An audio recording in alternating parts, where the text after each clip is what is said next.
Ontem eu fiz um texto que no jargão das mídias sociais poderia ser chamado de textão.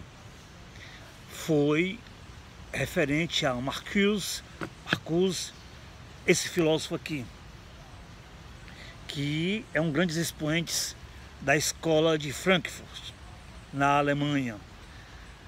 Um movimento do pós-guerra, surgido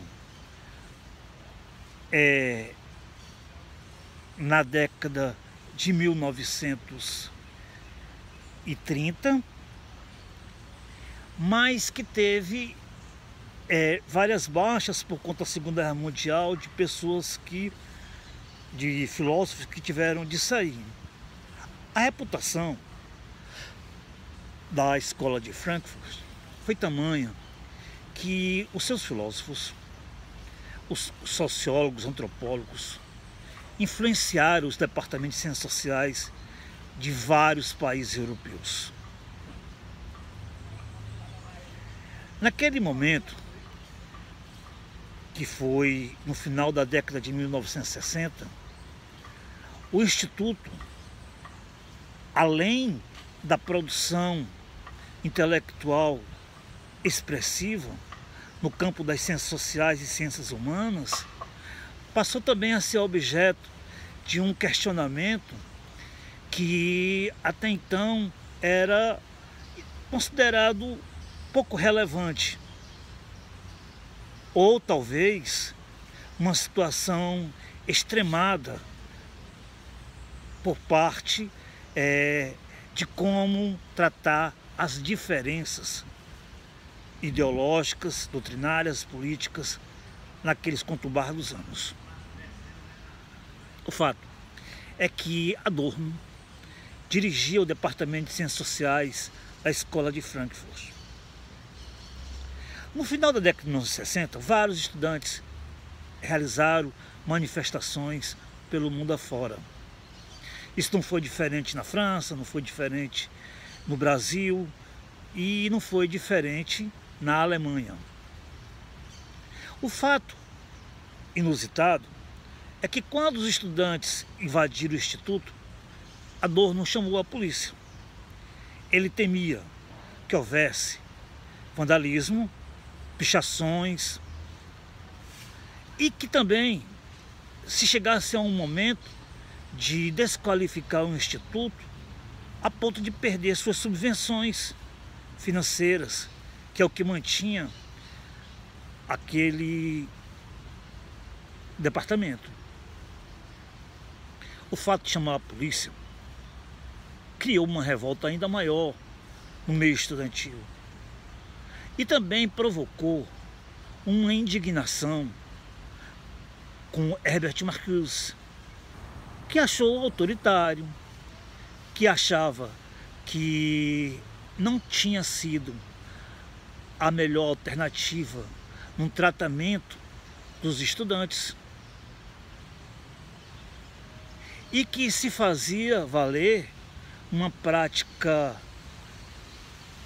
policialesca, reacionária, num momento em que competia aos intelectuais abrir portas ao invés de fechá-la. Houve uma carta de Adorno para Marcuse, rebatendo as críticas que o filósofo e escritor, autor de Eros e Civilização, o que mais procurou renovar o marxismo, inclusive dividindo em categorias,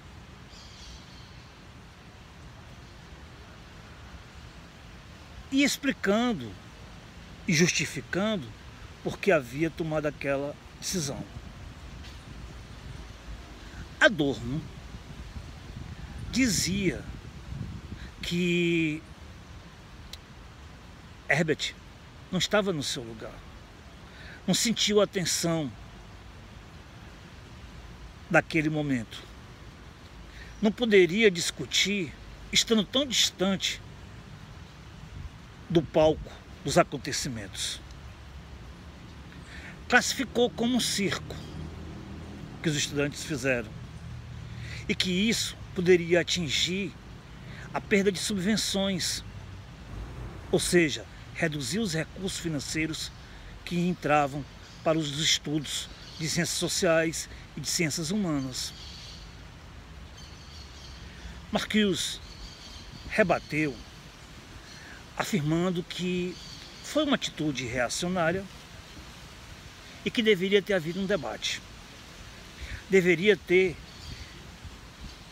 criado um espaço em que os estudantes pudessem expressar muito livremente a tomada de suas decisões.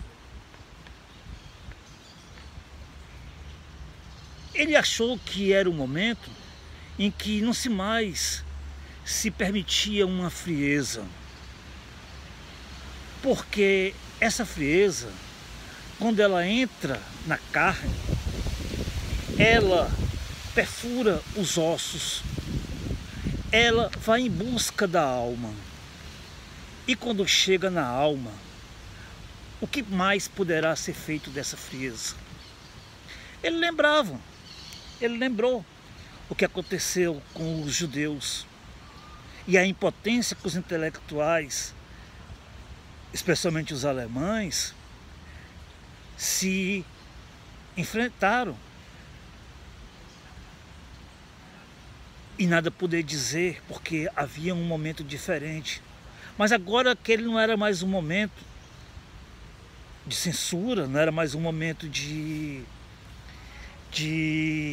opressão nazista, e que as pessoas podiam sim falar e podiam defender e podiam tomar as dores do movimento estudantil.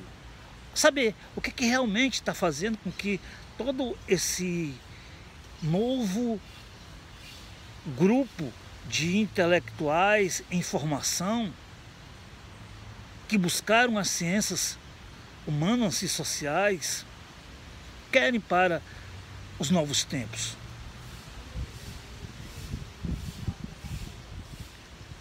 A polêmica se aprofundou a ponto de que até mesmo aqueles estudantes que estiveram à frente dos protestos em Paris, particularmente os alunos da Sorbonne, achavam que chamar a polícia só poderia se explicar se o diretor do instituto, Adorno, tivesse sendo ameaçado com a surra de porrete.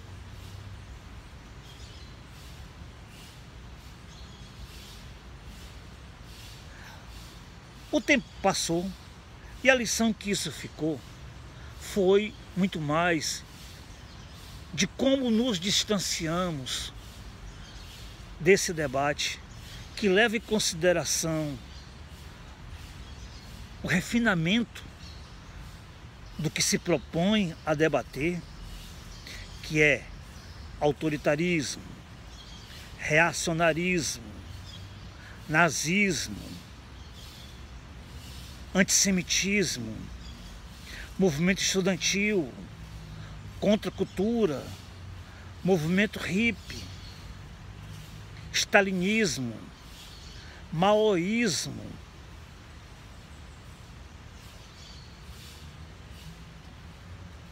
produção intelectual atrelada ao capital. Para que inferno maior? Era preciso que houvesse fogueiras, que houvesse tribunais, inquisições, para catalisar, para refletir sobre novas reações, novos momentos.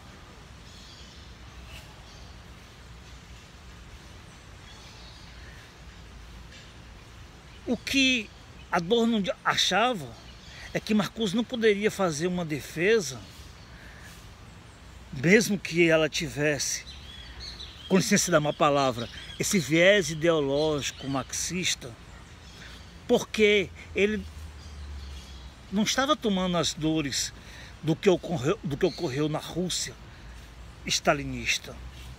Ele não estava tomando as dores do que aconteceu na China maoísta, dos pelotões de fuzilamento, do genocídio que foi gerado pelo marxismo, pela prática marxista.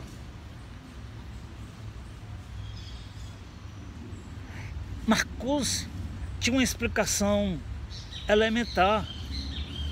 Ele dizia, olha, temos que incorporar a psicologia ao novo marxismo, a nova categoria marxista. Pois, quanto maior a repressão, maior será a mobilização dos estudantes, maior será a mobilização das classes que estão sendo subjugadas. Era um pensamento falso? Não era. Não era um pensamento falso, porque ele sabia que, assim como as forças capitalistas já tinham capacidade não apenas de analisar o consciente, mas também já tinham capacidade de manipular, de arregimentar e recrutar o ser a partir do seu inconsciente e do seu subconsciente. Isso não tardaria a chegar à estrutura marxista-leninista.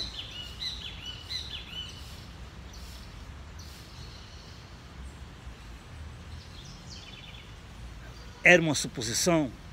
Não era, mas tinha que ser considerada como uma ferramenta importante para que se evitasse novos casuísmos, novas interpretações do marxismo.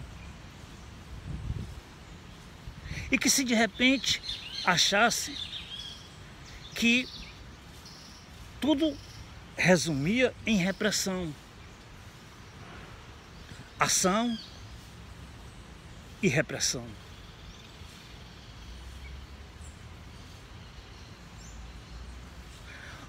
Há um momento muito oportuno para esse debate quando nós analisamos hoje as categorias docente e discente da universidade, que ambos estão indo às ruas contra os cortes na educação, contra a tentativa de interferência, de ingerência do novo governo federal,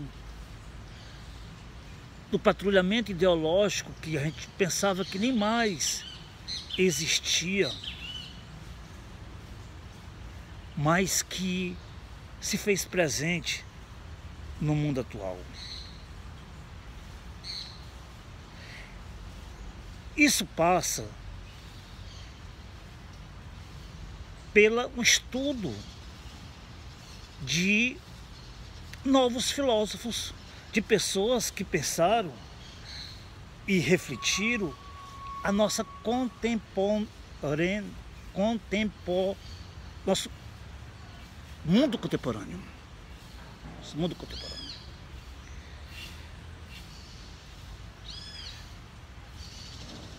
E Marcuse era sensível a essa contemporaneidade. Assim como ele percebeu que quando Marx refletia sobre a alienação do trabalho, sobre a alienação que havia no mercado de troca do trabalho pelo salário, e nisso tudo a mais-valia, ele também se manteve aberto à questão de uma outra alienação que já era vista por Heidegger. Heidegger falava sobre a alienação da coisificação, do homem ser mandado pela coisa. em que os objetos ele passam a ter um protagonismo de sujeito. Mais ou menos assim. Eu me visto assim. Por que você se veste assim? Porque todo mundo se veste assim. Você não deve falar isso. Por que eu não devo falar isso? Porque as pessoas não falam essas coisas. Havia um conjunto de normas, de regras, que eram atribuídas a um sujeito indeterminado. A gente, as pessoas, alguém, ninguém.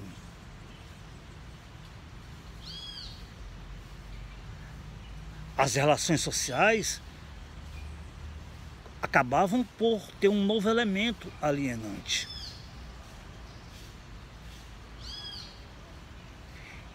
Daí que ele escreveu Eros e Civilização. A força da construção de Eros, que faz gerar a vida, e a força oposta a Eros, que é Thanatos, que é destrutiva.